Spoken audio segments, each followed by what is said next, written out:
오늘 성경 말씀은 신약 성경 고린도후서 1장 3절부터 7절까지 내용입니다. 그 중에서 3절과 4절만 제가 봉독하도록 하겠습니다.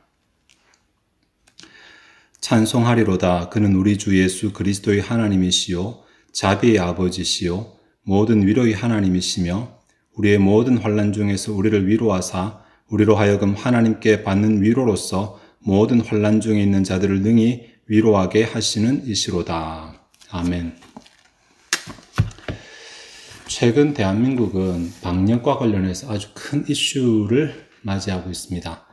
확진자가 폭발적으로 증가한 것인데 이것이 이제 단순하게 방역 차원이 아니라 정치적 이슈가 되고 있습니다. 한쪽에서는 국가가 방역의 의무를 소홀히 했다라고 비난을 하고 다른 쪽에서는 오히려 방역 기준을 무시한 채 자신들이 이기심만을 따르는 집단이라고 이렇게 비난하기도 합니다. 정부에 대해서는 이것이 정말 방역 책임을 다한 것인지 아니면 방역을 가장한 종교 탄압인지 논란을 따져봐야 되겠고 반대로 교회를 향해서는 정말로 이것이 순교적 정신인지 아니면 신앙을 가장한 탐심인지 따져봐야 할 것입니다. 한편 이것이 사회적 이슈가 되기도 하는데 이 사태가 점점 교회와 세상의 대치구도처럼 흘러가고 있다는 것입니다. 과거에 신천지에서 집단적으로 발병했을 때 세상과 신천지 간의 대립이었는데 이제는 그 자리에 교회가 올라서게 되었습니다. 사람들은 교회를 비난하고 교회를 피하고 우리가 복음해야 될 대상들인 세상임에도 불구하고 지금 그들 가운데 우리의 점수가 자꾸만 낮아지고 있는 현실입니다. 그래서 교회는 이러한 부정적인 세상의 시선을 감안하고서라도 우리 진리 수호를 위해서 계속해서 해야 되는 것인지 아니면 우리가 세상을 바라보면서 지혜롭게 대처해야 하는 것인지를 또 논의해야 합니다.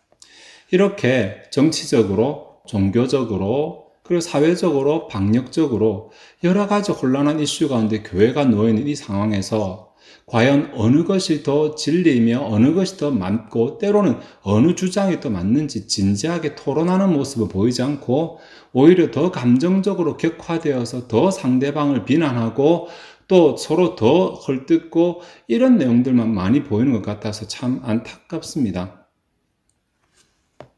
사실 정부는 경제 논리를 앞세워서 비경제활동 단체인 교회 종교생활을 막아왔습니다. 경제가 돌아가야 되니 어느 정도 이해할 수 있는 측면이 있다고 봅니다. 하지만 정부가 놓친 면이 있는데 그것은 교회가 이 사회 가운데서 신앙이 아니더라도 어느 정도 정서적인 혹은 영적인 치유 기능을 담당하는 사회 공익적 기능이 있다는 것입니다. 그래서 교회가 제대로 대면 모임을 하지 못하고 또 교회가 파행되면 파행될수록 사회적으로 그들이 치러야 될 비용이 또 다른 비용이 생겨날 수 있다는 사실을 놓치고 있습니다. 지금도 코로나 블루라는 단어가 이제 좀 신조어로 유행을 하고 있죠. 코로나로 인한 우울증, 코로나로 인한 집단 병증 혹은 코로나로 인한 범죄율 이런 것들이 점차 이렇게 이슈로 떠오르고 있는데 교회 가서 예배드리고 또 교회 가서 기도하고 서로 교제하고 이러는 가운데 상당수 사회적으로 긍정적인 영향이 많이 끼쳐지게 되는데 이제 그 기능이 닫히게 되므로 사회는 오롯이 그 비용을 경제적인 비용을 부담해야 될 처지가 되는 것입니다. 반대로 교회 입장에서도 생각해 볼 수 있는 것이 교회가 자칫 우리가 감정에 휩싸여서 극단적인 모습을 보여주게 될 경우에 세상으로부터 교회는 더 따돌림 당하게 될 것이고 더 짓밟히게 된다는 것입니다. 우리가 아주 하나님 앞에 신앙적으로 헌신하고 결단하고 우리의 신앙이 부족함이 없다라고 생각되면 그러면 또 하나님 앞에서 다른 할 말이 있겠지만 그것이 아니라면 우리가 부족한 가운데 하나님 앞에서 우리의 몫을 제대로 감당하지 못하고 우리의 잘못의 탓을 세상으로 돌려버리게 된다면 결국은 우리가 복음해야 될 세상과 우리는 서로 등지게 되는 결과를 가져오게 될 것입니다. 대면 예배를 포기하고 비대면 예배로 전환했습니다. 이것이 우리들에게는 위기입니까? 기회입니까? 혹 이것을 우리 마음 가운데 기회로 생각하는 사람이 있다면 그런 신자가 있다면 아마 그런 마음을 가지고 있으면서 세상을 향해서 우리의 정당성을 주장한다고 했을 때 과연 세상이 우리 정당성을 받아들여 줄까요? 하나님께서도 그렇게 생각하실까요? 우리의 모습을 보지 못한 채 내로남불의 자세를 가지고 있다면 우리 역시 그들에게 할 말이 없을 것입니다. 지금이라도 교회가 잠시라도 좋으니까 잠시라도 멈추어서 우리 스스로를 돌아보며 혹 우리가 놓치고 있는 것은 없는지 한번 살펴보아야 할 것입니다. 혹 우리의 지성이 부족하지는 않았는지, 혹 우리가 너무 열심히 과하지는 않았는지, 반대로 우리가 또 감당해야 될 책임을 회피하고 있는 것은 아닌지 하나님 앞에서 찬찬히 우리 자신을 돌아보며 점검할 시간이 필요할 것입니다. 그래야지 우리가 옳은 방향으로, 정당한 방향으로 힘을 모을 수가 있고 또 실수를 방지할 수 있을 것이기 때문입니다. 오늘은 지금 이 시점에 교회가 점검해야만 될 요소 가운데서 한 가지만을 생각해 보겠습니다. 오늘 제목과 같이 위로입니다. 주장도 있고 분노도 있습니다. 좌절도 있고 불안감도 있습니다. 그런데 최근에 제가 찾아본 자료들 가운데서는 하나님의 위로라는 개념은 너무 빈약하다는 것을 발견하게 되었습니다. 여러분 어떠십니까? 뉴스를 보아도 인터넷상에서 다른 종교인들의 활동을 보아도 선동은 있고 주장은 있고 협박은 있고 좌절은 있지만 하나님의 위로를 선포하는 곳은 잘 없습니다. 오늘 저희들이 살필 본문은 고린도후서 1장 3절부터 7절입니다. 사실 1절부터 11절까지가 도입부인데 1절과 2절은 인사말이니까 빼고 3절부터 4절까지 송령이 있습니다. 여기에 송령에서 바울은 모든 위로의 하나님을 찬송하고 있습니다. 그리고 5절부터 7절까지는 왜 하나님이 위로의 하나님이신지를 부연적으로 설명하고 있는 내용입니다. 그리고 8절부터 11절까지 굳이 한다면 자신의 경험을 소개하면서 그 가운데 하나님께서 위로의 하나님이시라는 주제를 더 강하게 부각시키고 있습니다. 3절에서 7절까지가 오늘 본문인데 이 가운데 위로라는 단어가 명사형으로는 6번, 위로하다라는 동사형으로는 4번, 그래서 총 10번이 이 가운데 사용됐습니다. 아마 집중도로는 성경 전체에서 가장 많이 위로라는 단어가 반복적으로 사용되고 있는 본문이라고 할 수 있습니다. 왜 바울이 이곳에서 위로를 이렇게 강조할까에 대한 해석은 몇 가지가 있는데, 우선 바울이 지금 고린도에서 오는 소식을 기다리느라서 너무 마음이 애가 탔기 때문에 여기에 대해서 고린도의 소식이 온 것으로 위로라고 보는 견해가 있는데 사실 성경과는 상당히 맞지 않습니다. 다른 하나는 바울이 지금 처한 상황이 여러 외부적인 고통, 핍박, 환난 때문에 너무 힘든 상황이고 하나님의 위로가 필요하다고 보는 것입니다. 그리고 세 번째는 바울이 생각했을 때 고린도 교회가 처한 상황 자체가 지금 너무 위로가 필요한 상황이다. 너무 고통 가운데 있고 또 고난과 박해 가운데 있기 때문에 위로가 필요한 상황이라고 본다라는 해석, 이렇게 세 가지가 있습니다. 어떤 해석이든지 간에 어쨌든 지금 바울이나 고린도 교회가 고통 가운데 있다라는 것은 확실한데 본문 가운데서 3절부터 7절까지 내용 중에서 고통이라든지 고난이라든지 이런 단어가 많이 나옵니다. 생각보다 많이 나오는데 이 나오는 단어들을 크게 두 가지로 분류를 할 수 있습니다. 하나는 뜰립시스라는 단어와 다음에 그 동사형인 필립보라는 형태가 3번 나오고, 다른 하나는 파테마라는 단어가 또다시 3번 나와서 총 6번이 나오고 있습니다. 이 중에서 필립시스라는 단어는 원래 내려 누르는 것, 압력 이런 뜻입니다. 그래서 실제로 고통과 관련했을 때는 억압이라든지 탄압이라든지 이런 의미로 사용됩니다. 오늘날 교회가 주장하는 그런 환경이랑 비슷하죠. 그죠? 종교 탄압이라고 말하니까. 또 반대로 파테마라는 단어는 이 단어는 고통이나 행복하지 않은 것, 그러니까 좀 외형적인 것이 아니라 내면적인 불행감이라든지 이런 곳에 사용되는 단어입니다. 그러니까 정리하면 필립시스는 외부적인 고통, 외부적인 억압에 초점 맞췄고 파테마라는 단어는 내부적으로 느끼는 고통에 좀 더 초점 맞춘 단어라고 할 수 있습니다. 이것이 지금 바울과 고린도 교회가 처한 상황입니다. 당시 정치적으로는 로마의 박해가 있었죠. 기독교 박해가 있었고 다음에 내부적으로는 이단의 거짓 가르침이 또 교회를 괴롭혔습니다. 이것만 있으면 되는데 고린도 교회 안에서는 또 서로가 자기가 잘났다고 말하는 교만과 이기심으로 인해서 파당이 나누어져 있었고 분쟁이 있었습니다. 아마 이런 요소들이 다 합쳐서 바울이 고통이나 고난으로 보고 있는 요소들이 아닌가 싶은데 여기 나와 있는 이 상황에는 오늘 한국교회 상황이나 별반 다를 게 없습니다.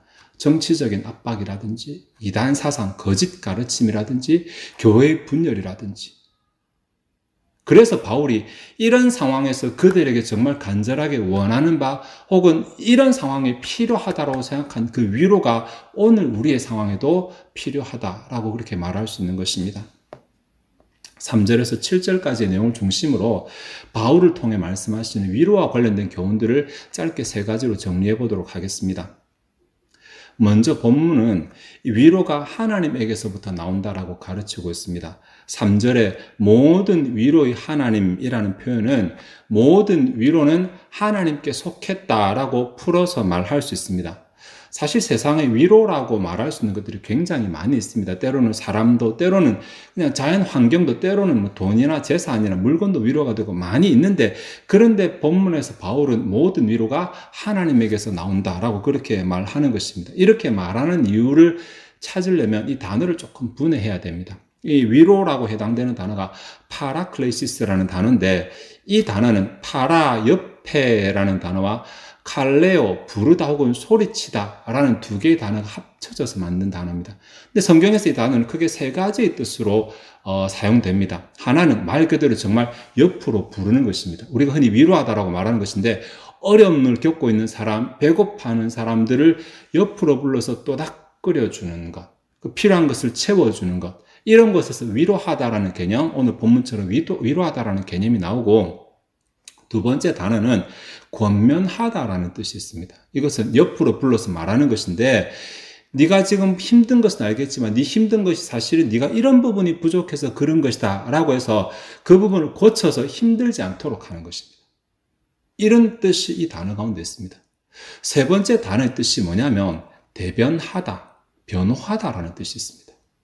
이 칼레오가 이 사람을 향해서 말하는 것이 아니라 이 사람 옆에서 다른 사람에게 말한다 라고 할 때 사용되는 것인데, 이 사람을 대신해서 이 사람을 위해서 무언가 활동을 하는 것입니다. 그래서 본문 가운데 위로라고 번역된 파라클레시스는 단순하게 하나의 뜻이 아니라 사실 고통당하고 고난당하고 있는 자를 옆으로 불러서 토닥거리고, 다음에 혹 그 사람에게 있는 잘못을 고쳐주고, 그리고 그 사람이 나아갈 방향으로 갈 수 있도록 옆에서 도와주거나 대신해서 힘을 실어주는, 이 모든 것을 포함하고 있는 단어라고 그렇게 말할 수 있습니다. 이러한 위로는, 이러한 파라클레시스는 세상은 줄 수 없습니다. 세상이 주는 세상이 주는 위로는 그냥 일시적으로 회피하거나 잊어버리게 만들거나 아니면 대가를 지불해야만 합니다. 그러나 하나님에게서 오는 위로, 파라클레시스는 하나님의 은혜입니다. 이것은 하나님께서 하나님의 백성에게만 공급하시는 독특한 은혜입니다. 연약하고 고통스럽고 고난당하는 자를 하나님 곁으로 부르시며 그를 토닥거려 주시며 그를 고치시며 그가 바르게 나아갈 수 있도록 옆에서 지지하고 도와주십니다. 그래서 바울은 이런 위로는 하나님에게서만 온다라고 말하는 것입니다. 2번째로 위로와 관련된 교훈은 이 위로가 우리의 고난을 실제적으로 이기게 한다라는 것입니다. 위로는 고난 가운데서 제 가치를 바라는데, 이 말 뭐냐면 고난이 없으면 위로가 위로되지 못한다는 말입니다. 그러면 파라클레시스가 존재한다라는 말은 사실은 그 상황이 고난이나 고통의 상황이라는 것을 역설적으로 말하는 것입니다. 5절 상반절에 보시면 그리스도의 고난이 우리에게 넘침같이라고 말하는데, 직역하면 그리스도의 고난들이 우리들에게로 넘쳐 들어왔다라고 이렇게 말했습니다. 그리스도에게서 넘쳐서 우리에게까지 흘러 들어왔다라는 말인데, 여기서 본문이 말하는 고난 혹은 고통의 특성이 드러나게 됩니다. 그리스도로 인한 고난, 신앙적인 고난입니다. 내 욕심으로 인한 고난이 아니라 내가 하나님 때문에 당하는 고난이라고 할 수 있습니다. 베드로전서 2장 19절에서 21절 보시면 부당하게 고난을 받아도 하나님을 생각함으로 슬픔을 참으면 이는 아름다우나 이것이 하나님으로 인한 고난입니다. 하나님 때문에 참는 것입니다. 죄가 있어 매를 맞고 참으면 무슨 칭찬이 있으리요. 이것은 잘못된 고난입니다. 그러니까 하나님 정당하지 못한 고난이라고 할 수 있습니다. 그러나 선을 행함으로 고난을 받고 참으면 이는 하나님 앞에 아름다우니라. 이를 위하여 너희가 부르심을 받았으니, 이를 위하여 너희가 부르심을 받았다는 말 자체에서 정당한 고난이 우리 부르심 안에 들어있다는 것입니다.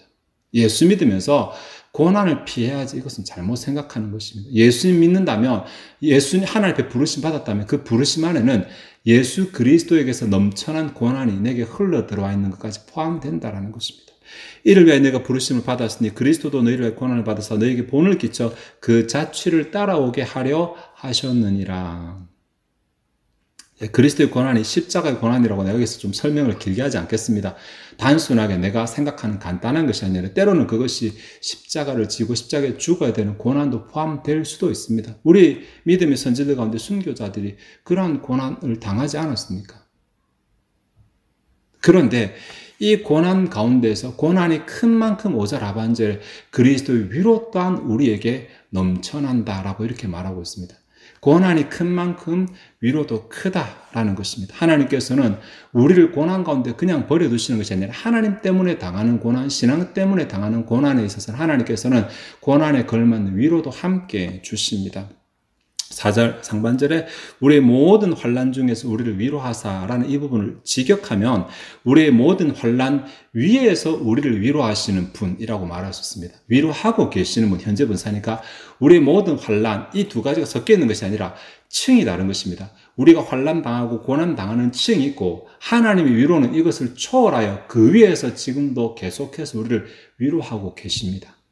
그러니 이 비밀을 아는 사람이라면 고난에 초점 맞출 것이 아니라 고난 위의 층인 하나님의 위로를 바라보아야 하고 하나님의 위로에 초점 맞춰야 됩니다. 6절 하반절에 이 위로가 너희 속에 역사하여 우리가 받는 것 같은 고난을 너희도 견디게 하느니라. 이 위로가 너희 속에 역사하여 견디게 하느니라. 이 부분이 원어를 직역하면 인내 가운데서 일하고 있는 너희의 위로라고 할 수 있습니다. 그러니까 신자가 하나님 때문에 당하는 고난, 애매히 부당하게 당하는 고난을 참으면 그 가운데서 하나님의 그 위로가 일하고 있다라고 이렇게 말하는 것입니다. 우리가 참는 가운데 이미 하나님의 위로는 그 가운데 일하고 있는 것입니다. 고난을 피하거나 고난을 외면하거나 하는 것이 아니라 고난을 감당할 때에 예수님 때문에 하나님 때문에 고난을 감당할 때에 하나님의 위로는 이미 그 위의 층에서 우리를 위해 일하고 계십니다. 이 위로가 아까 말씀드렸던 것처럼 우리의 마음을 다독거리십니다. 우리에게 힘을 주시죠. 그리고 우리를 고치십니다. 그리고 우리를 대신해서 일하십니다. 이것이 하나님의 파라클레이시스, 하나님의 위로라고 그렇게 말할 수 있습니다. 사실 지금 상황을 보면 솔직히 이런 생각이 듭니다. 우리에게 인내가 좀 부족한 것은 아닌가? 감정이 격해져서 너무 성급하게 서로를 적으로 만들고 또 분노를 표출하는 건데 정작 우리를 위해 일하시는 하나님의 위로가 일할 수 있는 여지를 우리 스스로가 빼앗아 버린 것은 아닌가? 한 걸음 한 걸음 내디딜 때 사실은 하나님의 지도를 받아서 나아가야 되는데 우리가 하나님의 지도를 놓쳐버리고 혹은 사울처럼 하나님께 묻지 아니하고 되어가는 상황 때문에 그냥 바로 전쟁터로 나가게 되는 혹 그러한 실수를 범하고 있는 것은 아닌가? 혹 우리가 하나님의 전쟁이라고 하면서 우리가 혹 하나님을 놓쳐버리고 전쟁하고 있지 않는가를 생각해 봅니다. 다시 본문으로 돌아가서 바울은 7절에서 너희를 위한 우리의 소망이 견고하면 너희가 고난에 참여하는 자가 된 것 같이 위로에도 그러한 줄을 알미라라고 말하는데 이 말은 바울이 지금 고린도 교회가 고난 당하고 있으니까 하나님께서 위로해 주실 것이다. 나는 그것을 안다. 나의 이 소망은 확고하다. 소망이라고 표현했지만 사실 나는 믿는다. 이렇게 말할 수 있습니다. 하나님 때문에 당하는 고난은 하나님께서 절대로 외면하지 아니하신다. 하나님께서 위로하시고 힘주시고 하나님께서 그를 위해서 일하신다. 라고 그렇게 정리할 수 있겠습니다. 마지막으로 세 번째 본문이 주는 위로에 대한 교훈인데 그것은 흘러간다라는 것입니다. 4절을 다시 보시면 우리의 모든 환난 중에서 우리를 위로하사 우리로 하여금 하나님께 받는 위로로서 모든 환난 중에 있는 자들을 능히 위로하게 하시는 이시로다 라고 말하고 있습니다. 동일한 구조가 반복되는데 하나님께서 모든 환난 중에 있는 우리를 위로하시고 우리는 또 모든 환난 중에 있는 자들을 위로하게 하신다. 이 두 개가 반복적으로 나옵니다. 그런데 원문을 보시면 우리가 모든 환난 중에 있는 자들을 위로할 수 있도록 우리를 위로하시는 분 이렇게 되어져 있습니다. 그러니까 하나님께서 우리를 위로하실 때 이미 우리가 다른 사람을 위로하라고 하신 명령이 같이 들어있다고 봐야 됩니다. 다른 사람을 위로하라고 내게 위로를 주시는 것입니다. 이 말을 조금 다른 각도로 생각하면 하나님의 위로를 받고 싶다면 내 안에 남아있는 얼마 남지 않은 마지막 위로를 짜서 다른 사람을 위로하면 됩니다. 분명히 상황은 내가 너무 화가 나고 울분이 나고 답답하고 좌절되고 이런 상황이지만 내 초점을 조금만 바꾸어서 그래도 내 안에 여력이 남아있는 것을 보시고 나보다 힘든 사람, 고통스러운 사람, 병든 사람에게 내 위로를 나눠주는 것입니다. 그러면 하나님께서 또다시 내가 그렇게 할 수 있도록 더 큰 위로를 내게 채워주시고 그 더 큰 위로를 내게 채워주시겠다고 약속하시는 것입니다. 위로는 내가 받는 것으로 끝나는 법 없습니다. 하나님의 위로는 흘러가야 합니다. 내가 받았으면 또한 나눠줘야 됩니다. 다른 말로 내가 다른 사람에게 나눠줄 위로가 없거든 하나님께 위로를 달라고 하시면 됩니다. 주여 제가 저 아픈 사람을 위로하고 싶은데 내가 너무 없습니다. 내 마음 아시죠? 제게 좀 위로를 주세요. 저를 부르시고 다독거리시고 제게 힘을 주시고 저를 고치시고 제가 나아갈 수 있도록 도와주세요. 이렇게 기도할 수 있는 것입니다. 말씀을 좀 정리하도록 하겠습니다. 오늘은 고린도서 1장에 나오는 위로와 관련된 교훈을 생각해 보았는데 위로는 가까이 하는 것입니다. 위로는 바로 잡아주는 것입니다. 그리고 위로는 위해서 뭔가 일하는 것입니다. 하나님 항상 우리를 부르시고 우리를 고치시고 우리를 위해 일하고 계십니다.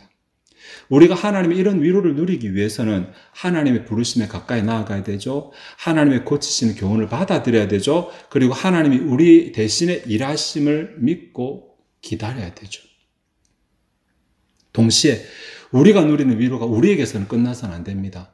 또 다른 사람에게 흘러갈 수 있도록 하나님의 위로가 흘러갈 수 있도록 내가 내 주변을 살피고 내 주변에 힘들어하는 자에게 내가 할 수 있는 선에서 그 사람을 가까이 하고 그 사람을 바로 세워주고 그 사람을 위해서 무언가를 해 주어야 합니다.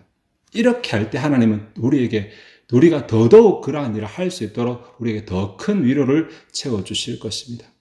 사실 오늘 본문은 환난을 피하는 법을 우리에게 가르쳐주고 있지 않습니다. 대신 환난을 이기는 법을 우리에게 교훈하고 있습니다. 우리 모든 환난 가운데서 우리 모두를 위로하시고 또 우리 모두를 통해서 다른 모든 사람을 위로하게 하시는 그 하나님의 계획과 은혜와 능력을 기대하고 누리는 저와 여러분 되시기를 바랍니다. 기도하시겠습니다. 하나님, 바울이 참 심한 고통 가운데 또 다른 고통을 겪고 있는 고린도 교회를 생각하고 있습니다. 하나님의 위로가 자신이 그 환난을 이기게 하셨던 것을 기억하면서 동일하게 고린도 교회도 이기게 하실 것이라고 위로하고 있습니다. 하나님 그 본문을 통해서 우리 자신을 돌아보게 하시옵소서. 하나님 지금 우리가 이 상황 가운데서 하나님을 바라보는 신앙적 관점이 아니라 혹 우리의 감정에 치우쳐서 이 사태를 대처하거나 결정하고 있지는 않습니까? 우리가 성급하거나 조급하지 말게 하시고 한 걸음을 뗄 때에도 하나님 눈치 보고 하나님의 허락하심을 기다리고 하나님께서 기뻐하시는 방향을 선택할 수 있도록 오늘 이 땅의 교회 가운데 지혜를 허락하여 주시옵소서. 하나님, 혹 우리가 위로를 놓쳐버리고 있지 않습니까? 바울은 고통 가운데 고난 가운데 하나님의 위로를 추구했는데 우리는 고통 가운데 고난 가운데 혹 우리 분노를 배출할 대상을 찾고 있는 것은 아닙니까?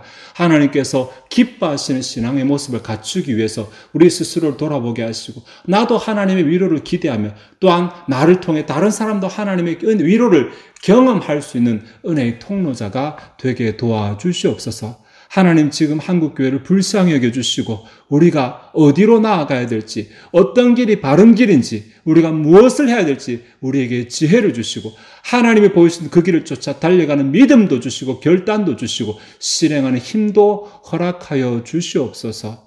교회가 하나님을 기쁘시게 하고 하나님의 위로가 교회 가운데 함께 있어 우리의 길을 바르게 인도하시고 우리를 도와 우리를 대신해서 일하시는 하나님의 은혜를, 능력을 경험하게 하여 주시옵소서.